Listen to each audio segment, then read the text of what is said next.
하나님 말씀은 요한일서 4장 7절과 8절입니다. 사랑하는 자들아, 우리가 서로 사랑하자. 사랑은 하나님께 속한 것이니 사랑하는 자마다 하나님으로부터 나서 하나님을 알고 사랑하지 아니하는 자는 하나님을 알지 못하나니 이는 하나님은 사랑이심이라. 사랑의 아버지 하나님, 이 시간 우리 샤론 성가대의 찬양을 통해서 영광을 받으시옵소서. 하나님 말씀을 듣는 성도들의 마음밭에 주의 성령으로 역사하셔서 그 마음밭이 좋은 땅 되게 도와주시고 오늘 말씀을 듣고 30배, 60배, 100배의 결실이 있게 하여 주옵소서. 부족한 종이 하나님 말씀을 들고 섰습니다. 오직 성령께서 종을 이 시간도 온전히 붙잡아 주시옵소서. 예수님의 이름으로 기도합니다. 아멘. 하나님은 어떤 분이실까요? 아주 쉬운 질문 같으면서도 사실 답하기가 그리 쉽지 않습니다. 물론 신앙생활을 웬만큼 하신 분이라면은 머리로는 이미 그 답을 알고 있어요. 그러나 문제는 그냥 내가 지식적으로만 알고 있는 것이지 이것이 내 삶에 큰 영향력을 주지 못하고 있다는 것이죠. 우리가 하나님을 결코 머리로만 알아서는 안 됩니다. 내 가슴에 와 닿아야 돼요. 오늘 이 시간 우리들 모두 하나님을 좀 더 깊이 알게 되는 축복이 있게 되기를 바랍니다. 호세아 6장 3절을 보시면 그러므로 우리가 여호와를 알자, 힘써 여호와를 알자 그랬어요. 우리가 하나님을 아는 것은 너무나 중요합니다. 베드로후서 1장 2절을 보시면 하나님과 우리 주 예수를 알므로 은혜와 평강이 너희에게 더욱 많을지어다, 이렇게 말씀합니다. 내가 하나님을 알게 되면 은혜와 평강이 나에게 더욱 넘치게 된다는 거예요. 여러분, 이 은혜가 얼마나 귀한 것입니까? 은혜를 받으면 다 되게 돼 있어요. 자격이 없는 사람이라 할지라도 그냥 선물로 그 사람에게 주시는 것이 은혜거든요. 내가 잘못한 것이 너무나 많아요. 죄가 많습니다. 그러므로 내가 하는 일이 안 돼야 옳아요. 그러나 하나님이 내게 은혜를 주시면 비록 내가 죄가 많고 부족하다 하더라도 일이 된다니까요. 우리가 구원도 은혜로 받지 않았습니까? 우리에게 구원받을 만한 자격이 어디에 있어요? 그러나 은혜로 하나님은 우리를 구원하신 것입니다. 은혜가 그만큼 좋은 거예요. 또 평강이 얼마나 우리에게 귀한 것입니까? 인간의 진정한 행복은 이 평강에서 오는 것입니다. 환경을 초월해서 내 마음에 피스가 임할 때 우리는 행복을 느끼게 되는 거예요. 그러므로 이 은혜와 평강은 우리에게 너무나 소중한 것입니다. 그런데 제가 물읍시다. 이것들을 우리가 돈으로 살 수 있습니까? 이 은혜와 평강을 돈으로 내가 살 수 있냐는 말입니다. 높은 지위에 올라가서 내가 큰 권력을 누리게 되면은 이것들이 내 것이 될 수가 있나요? 만일 그렇다면은 한국의 박근혜 대통령이 이것들을 지금 누려야 당연합니다. 그러나 현실은 전혀 그렇지 않잖아요. 지금 대한민국 땅에서 누구보다도 불안하고 초조한 사람이 박 대통령이에요. 은혜와 평강은 돈으로, 권력으로 우리가 누릴 수 있는 것이 아닙니다. 베드로후서 1장 2절 다시 보시면 하나님과 우리 주 예수를 알므로 은혜와 평강이 너희에게 더욱 많을지어다. 그러므로 우리가 하나님을 안다는 것이 얼마나 중요하냐는 말이에요. 여러분들 모두 우리 하나님을 깊이 알게 되시기를 이 시간 간절히 축원합니다. 자, 그럼 우리 하나님은 과연 어떤 분이실까요? 오늘 세 가지로만 우리가 살펴볼 터인데, 첫째, 하나님은 사랑이십니다. 사랑. 오늘 본문을 보세요. 사랑하는 자들아, 우리가 서로 사랑하자. 사랑은 하나님께 속한 것이니 사랑하는 자마다 하나님을 알고 사랑하지 아니하는 자는 하나님을 알지 못하나니 이는 하나님은 사랑이심이라. 성경은 하나님이 사랑이라고 말씀합니다. 성도 여러분, 이 하나님은 사랑이시다라는 말을 이 시간 한번 깊이 묵상을 해보세요. 하나님은 사랑이시다. 얼마나 그분이 사랑이 많으시면 하나님을 사랑이라고 성경이 묘사하고 있을까요? 그러니 그 하나님께서 우리를 얼마나 사랑하시겠습니까? 하나님은 그분의 완전한 사랑으로 우리 모두를 사랑하고 계십니다. 그리고 여기서 말씀하는 사랑은 바로 아가페의 사랑이에요. 이 사랑은 무조건적인 사랑입니다. 곧 하나님은 내가 뭘 잘했기 때문에 나를 사랑하는 것이 아니에요. 내가 여러 가지 면에서 부족함에도 불구하고 하나님은 끝없이 우리를 사랑하십니다. 로마서 5장 8절 말씀 보시면 우리가 아직 죄인 되었을 때에 그리스도께서 우리를 위하여 죽으심으로 하나님께서 우리에게 대한 자기의 사랑을 확증하셨느니라.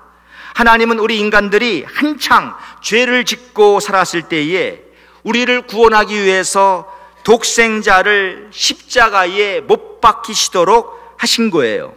곧 당신의 아들은 죽이시고 우리는 살려주신 것입니다. 이 얼마나 놀라운 사랑이에요. 우리는 누구를 사랑한다 하더라도 나의 그 사랑은 거의가 다 조건적입니다. 결국 나에게 잘해 주었기 때문에 내가 그 사람을 사랑하는 거예요. 그러나 하나님의 사랑은 완전하시고 아무런 조건이 없습니다. 하나님은 사랑하시기 때문에 하나님은 사랑이시기 때문에 우리를 이처럼 사랑하시는 거예요. 자, 성도 여러분, 하나님의 사랑은 나에게 최선을 주는 사랑입니다. 기억하세요. 하나님은 절대 우리에게 차선을 주시지 않습니다. 나에게 주는 하나님의 사랑은 언제나 최선이에요. 최선. 이것을 우리가 기억하고 살아야 하는 것입니다. 이 시간 여러분 자신을 한번 돌아보세요.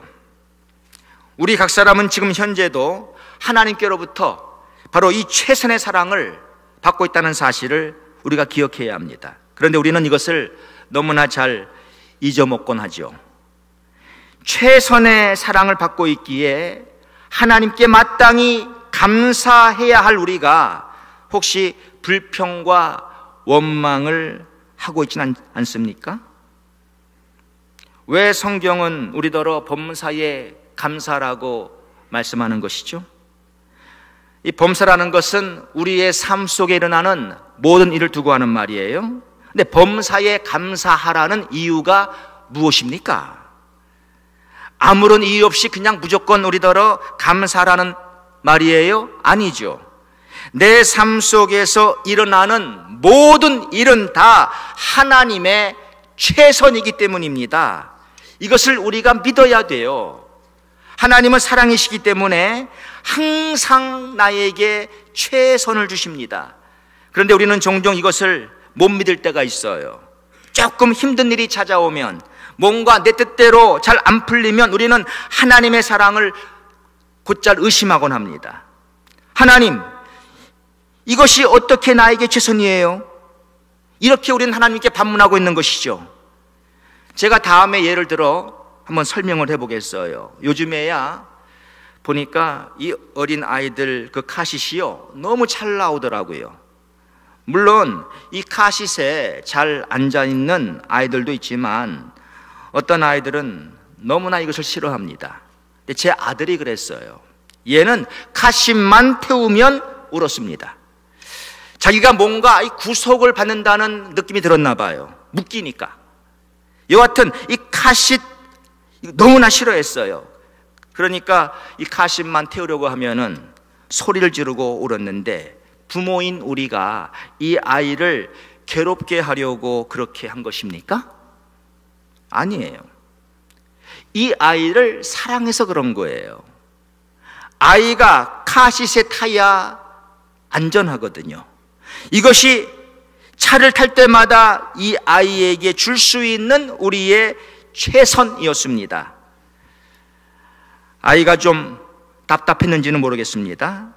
그러나 그것이 그 아이에게 최선이었다니까요.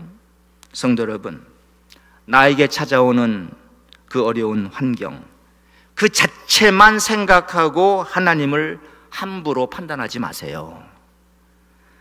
내가 당한 그 힘든 일도 하나님의 최선이었다는 사실을 여러분들 기억하세요. 하나님께서 나를 너무나 사랑하시기 때문에 그렇게 하신 거예요.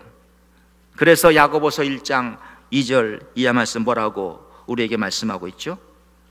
내 형제들아, 너희가 여러 가지 시험을 만나거든 온전히 기쁘게 여기라. 이는 너희 믿음의 시련이 인내를 만들어내는 줄 너희가 알미라. 인내를 온전히 이루라.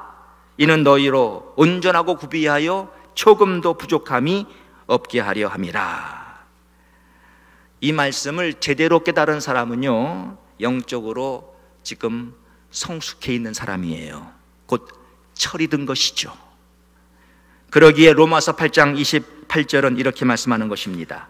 우리가 알거니와 하나님을 사랑하는 자, 곧 그 뜻대로 부르심을 입은 자들에게는 모든 것이 합력하여 선을 이루느니라.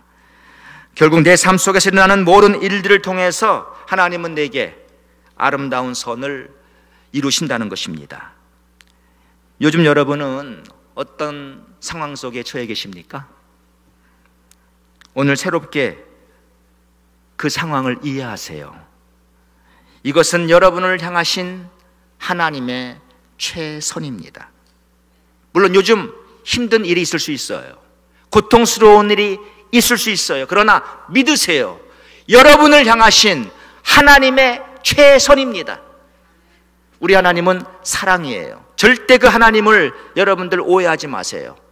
여러분이 미워서 여러분을 혼내주려고, 여러분을 정죄하려고 하나님이 그런 어려움 주시는 거 아니에요. 하나님이 여러분을 사랑하시고 지금 여러분을 줄 수 있는 하나님의 최선이에요. 우리가 이걸 언제 깨닫느냐? 앞으로 하늘나라 가면은 우린 온전히 깨달을 날이 옵니다. 그러나 이 땅에 사는 동안도 우리가 믿음으로 받아들여야 돼요. 우리 하나님은 사랑이에요. 좋으신 분이에요. 하나님이 능력이 없어서 내가 지금 이런 어려움 속에 처해 있는 것이 아닙니다. 하나님이 몰라서도 아니에요. 그러나 내가 지금 처해 있는 이 상황, 이것이 하나님의 사랑임을 오늘 여러분들 다 확인하셔야 돼요. 우리가 이 사랑을 확인하지 못할 때 우린 하나님을 종종 오해하게 되는 것입니다. 지금 이 시간도 여러분을 향하신 하나님의 마음은 최선입니다. 절대로 이 하나님의 사랑을 의심하지 마시기 바랍니다.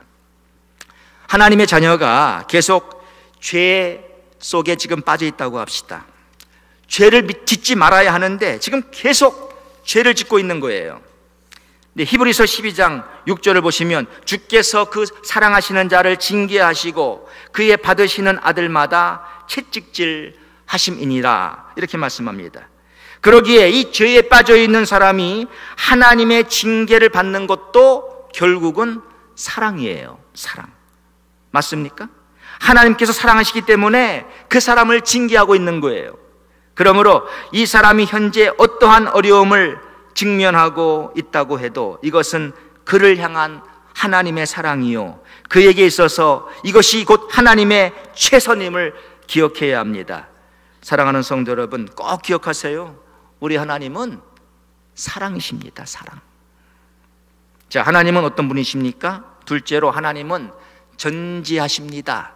전지. 그분은 모든 것을 다 알고 계십니다. 시편 147편 4절을 보시면 저가 별의 수요를 계수하시고 저희를 다 이름대로 부르시는도다 그랬어요. 여러분들, 이 별의 수요가 얼마나 많은지 아세요?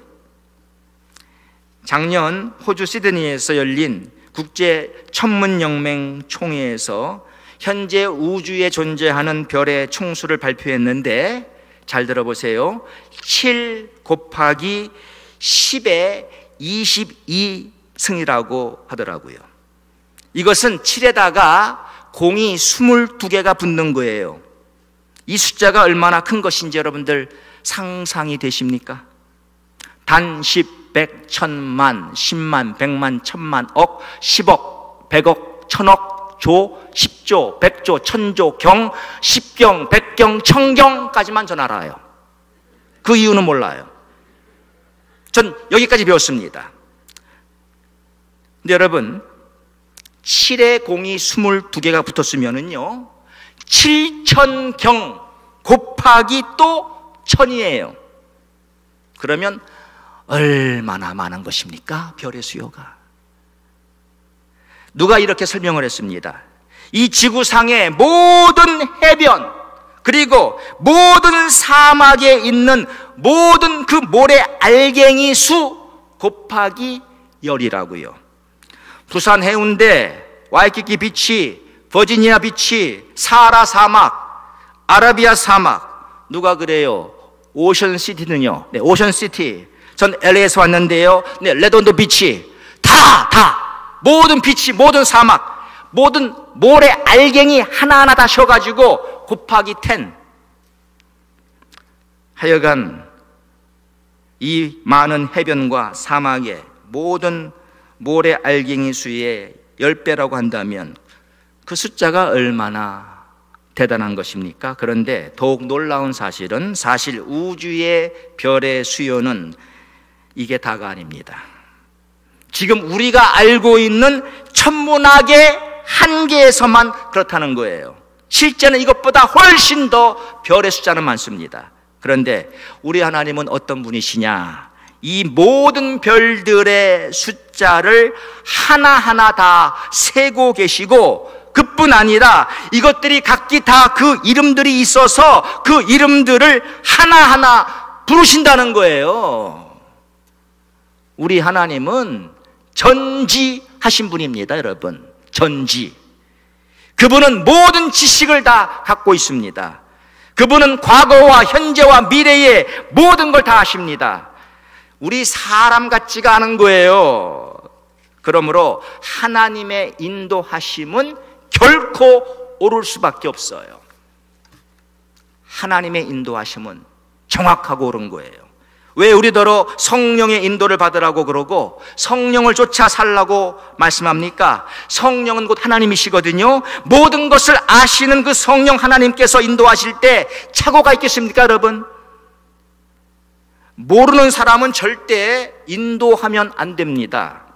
여러분들 저와 함께 언제 한번 루레이 동굴에 가시겠어요?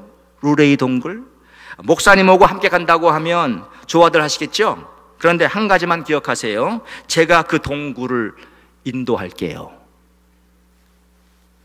그곳 가이드가 아니고 제가 인도할게요.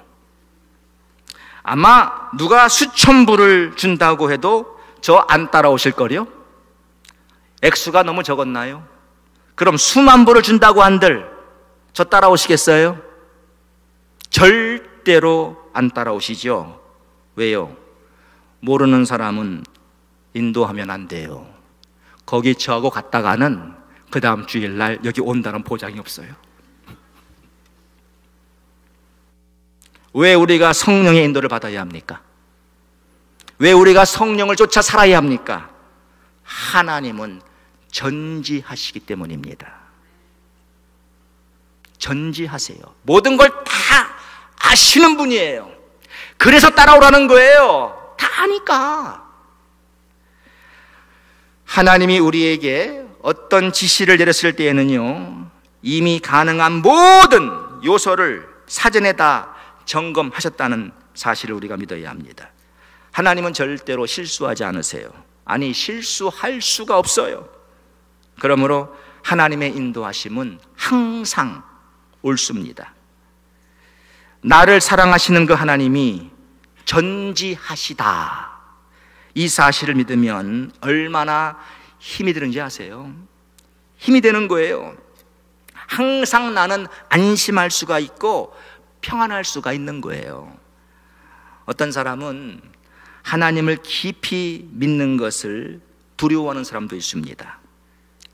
자기가 신앙생활을 열심히 하면, 하나님을 좀 깊이 믿어보면은 이게 자기한테 힘든 일이 찾아올 거라고 그렇게 생각하는 사람이 있어요.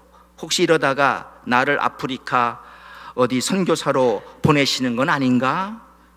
아이고, 염려 붙들어 매세요. 하나님은 보낼 만한 사람을 보내십니다. 스스로 착각하지 마세요. 하나님이 나의 믿음을 알아요. 여러분의 믿음을 알아요. 아니, 수학 구구단도 못하는 사람한테 그 어려운 미적분 문제를 하나님이 주시겠냐고요? 우리 하나님은 절대로 바보가 아니십니다. 그분은 전지하세요. 그러니까 염려 붙들어 매시고 신앙생활 하세요. 찬송가 384장에 나의 갈 길 다가도록 예수 인도하시니, 하나님께서 오늘까지 우리를 인도해 주셨습니다. 전지하신 하나님의 인도입니다. 우리는 그 전지하신 하나님께서 어련히 내 앞길을 옳게 인도해 주실 것을 확신하고 살아야 합니다. 만일 하나님이 전지하지 못하시다면 그분은 나를 올바로 인도하지 못하시겠죠. 하지만 그분은 전지하세요. 앞, 뒤, 그리고 모든 것을 다 아시기에 그분의 인도는 절대 옳을 수밖에 없습니다. 하나님은 모든 것을 다 알고 계신데, 그럼 우리가 어떻게 살아야 할까요? 모든 것을 아시는 그 하나님, 하나님의 도움을 구하고 우리가 살아야겠죠. 내가 모르면 아는 분한테 물어보는 거, 이게 당연하지 않습니까? 모르면 물어봐야죠. 하나님은 다 아시고 계세요. 그러니까 여러분, 하나님께 도움을 구하시라고요. 하나님, 제가 이럴 때 어떻게 해야 하는 것이죠? 무엇이 답이에요? 하나님 좀 저를 도와주세요. 모든 것을 알고 계시는 하나님은 우리를 도와줄 수가 있어요, 여러분. 근데 왜 잠잠하고 계십니까? 왜 마치 여러분이 다 아는 것처럼 사십니까? 왜 마치 우리 하나님이 모르시는 것처럼 행동하십니까? 여러분, 모르잖아요. 우리 앞날 모르잖아요. 어떻게 무엇을 할지 모르잖아요. 모르시면 아시는 하나님께 물어보라고요. 하나님이 그래서 다 내게로 오라는 거예요. 물어보라는 거예요. 도움을 구하시라고요. 그래서 하나님 우리에게 헬퍼, 보혜사, 성령을 주신 거예요. 그래서 도움을 요청하라고. 그래서 그 성령의 인도를 따라가라고. 그런데도 우리는 안 물어봐요. 자기 잘났대요. 그러니까 실수하고, 그러니까 잘못하죠. 물어보세요, 여러분. 또 우리 하나님은 모든 것을 다 알고 계시는데, 그렇다면 하나님은 내가 지은 모든 죄 다 알고 계십니다. 내 마음속에 지금 내가 무슨 생각을 하는지도 하나님은 다 알고 계십니다. 그러므로 우리는 하나님 앞에서 내가 지은 모든 죄를 낱낱이 솔직하게 인정하고 우린 자백해야 돼요. 죄를 짓고 그 죄를 숨기려고 한다면 하나님이 우리를 얼마나 괘씸하게 여길까요? 그렇잖아요, 여러분. 우리 자녀가 잘못했을 때 부모에게 와서 아빠, 엄마, 제가 잘못했어요. 용서해 주세요. 이렇게 말하면은요, 불쌍히 여겨요, 불쌍히. 봐줘요, 그래도. 근데 이놈이 죄진 걸 부모가 알고 있거든요. 그 못된 짓을 한 걸 알고 있는데 부모 앞에 와가지고는 입 싹 닫고 있는 거예요. 안 그런 척 하는 거예요. 왜? 내가 뭐 어땠어요? 이러면 괘씸한 거죠. 여러분, 어떻게 살고 계십니까, 지금? 여러분 지은 죄 하나님 모를 것 같아요? 나 혼자 있을 때 지은 죄 모를 것 같아요? 하나님 다 아세요. 내 마음의 생각도 아시는데요. 그러니까 하나님 앞에 솔직해야 돼요. 인정해야 돼요. 자백해야 돼요. 하나님, 저를 용서해 주세요. 그래서 요한일서 1장 9절에 뭐라고 말씀하고 있죠? 만일 우리가 우리의 죄를 자백하면 저는 미쁘시고 의로우사 우리 죄를 사하시며 모든 불의에서 우리를 깨끗게 하실 것이요. 그러니까 죄를 졌으면 자백하셔야 돼요. 솔직하게 인정하시고, 하나님, 제가 죄를 졌습니다. 용서해 주세요. 그렇게 하셔야 돼요. 그리고 하나님은 내 생각을 아시기 때문에 우리는 늘 올바른 생각을 하고 살아야 합니다. 흔히 사람들이 생각은 자유라고 말을 하지요. 네, 맞습니다. 생각은 자유입니다. 하지만 자유라고 하지만 내가 하고 있는 생각을 하나님이 아신다니까요. 그러므로 나쁜 생각, 잘못된 생각은 우리가 버려야 합니다. 이거 품고 있으면 안 돼요. 생각도 늘 좋은 생각, 건전한 생각을 우리는 하고 살아야 합니다. 자, 우리 하나님은 어떤 분이십니까? 셋째, 하나님은 전능하십니다. 그분은 못하시는 것이 없어요. 그분은 모든 것을 할 수 있습니다. 예레미야 32장 27절 말씀 보니까 나는 여호와여 모든 육체의 하나님이라 내게 능치 못할 일이 있겠느냐 이렇게 말씀했어요. 여러분, 하나님께는요 능치 못할 일이 없습니다. 그분은 하나님이에요. 우리는 바로 이 전능하신 하나님을 믿고 살아야 하는 것입니다. 사람은 못해도 우리 하나님은 할 수 있습니다. 믿습니까? 그러기에 소망을 가지시라고요. 하나님께서 마음만 먹으시면 우리 하나님은 하십니다. 그러니 처해진 어려운 환경 때문에 절대로 좌절하지 마시라고요. 믿는 사람이 낙심하는 건 이건 잘못된 겁니다. 여러분, 염려하지 마세요. 그래서 베드로전서 5장 7절에 너희 염려를 다 주께 맡겨버리라. 이는 저가 너희를 권고하심이니라. 이렇게 말씀하고 있는 거예요. 우리 하나님은 전능하시기에 하나님은 목적하신 것을 이루실 수 있습니다. 믿습니까? 하나님에게는요 당황이라는 것이 없어요. 하나님은 절대로 당황하지 않습니다. 그에게는 주저함이나 걱정이 없습니다. 이사야 46장 11절 말씀 보시면 내가 동방에서 독수리를 부르며 먼 나라에서 나의 모략을 이룰 사람을 부를 것이라. 내가 말하였은즉 정령 이룰 것이요 경영하였은즉 정령 행하리라 그랬어요. 이 말씀을 잘 묵상해 보시면은요 하나님은 일을 하실 때 사람을 통해서 하실 때가 많다는 것이죠. 나의 모략을 이룰 사람을 부를 것이라 그랬습니다. 하나님은 내게 필요한 모든 것을 다 공급하셔서 나에게 분부한 모든 것을 이룰 수 있도록 하실 수 있는 하나님이심을 우리가 믿어야 돼요. 곧 하나님은 나를 통해서 당신의 계획과 뜻을 성취하도록 하실 수 있다는 말입니다. 그러니 절대로 우리 하나님을 의심하지 마세요. 오직 하나님의 전능하심만 믿고 하나님만 바라보세요. 내게 능력이 필요하면 능력을 주실 것이고, 지혜가 필요하면 지혜를 주실 것이고, 물질이 필요하면 물질을 하나님은 주실 거예요. 왜? 우리 하나님은 전능하십니다. 그러므로 우리는 큰 역사를 기대할 수가 있는 거예요. 사랑하는 성도 여러분, 여러분들 주를 위해서 꿈을 크게 가지세요. 하나님의 영광을 위해서 꿈을 크게 가지시라고요. 시편 81편 10절 보시면 나는 너를 애굽 땅에서 인도하여 낸 여호와 네 하나님이니 내 입을 넓게 열라 내가 채우리라 그랬어요. 내 입을 넓게 열라 내가 채우리라. 전능하신 하나님이 못하실 게 뭐가 있겠습니까? 내 영광이 아닌 하나님의 영광을 위해서라면 정말로 우리는 큰 꿈을 가져야 합니다. 그리고 그 꿈을 이룰 수 있는 그 하나님을 온전히 믿고 우리 기도하면 되는 거예요. 믿고 기도하세요. 우리 하나님 전능하세요. 여러분의 문제 못 해결할 게 없습니다. 어떤 문제도 우리 하나님은 다 해결할 수 있어요. 우리 하나님 어떤 분이십니까? 오늘 우리가 세 가지로 살펴보았는데, 첫째, 하나님은 사랑이십니다. 이 사랑은 절대로 변치 않아요. 하나님을 향한 나의 사랑은 왔다 갔다 해도, 그러나 나를 향하신 하나님의 사랑은 옛날이나 지금이나 영원토록 동일합니다. 그리고 하나님은 최선의 사랑을 나에게 베풀어 주셨고, 지금도 베풀어 주시고 계시고, 앞으로도 영원토록 베풀어 주실 것입니다. 하나님은 사랑이에요. 잊지 마세요. 둘째, 하나님은 전지하십니다. 모든 것을 아시는 하나님께서 내 삶을 정확히 인도하실 것이고, 그분의 인도하심은 항상 옳습니다. 그분은 절대로 잘못된 길로 우리를 인도하지 않습니다. 아니, 그렇게 할 수 없어요.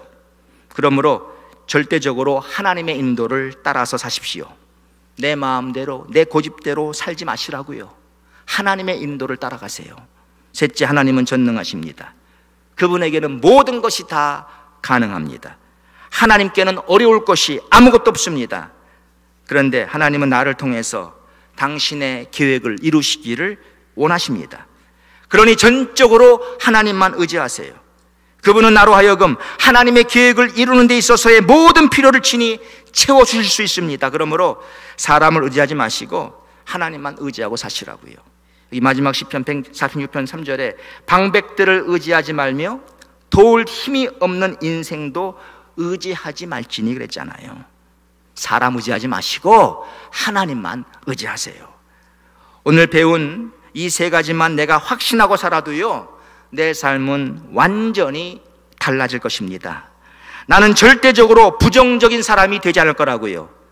늘 내게는 감사가 있고 평안이 있을 것이고 소망에 넘치는 삶을 나는 살게 될 것입니다.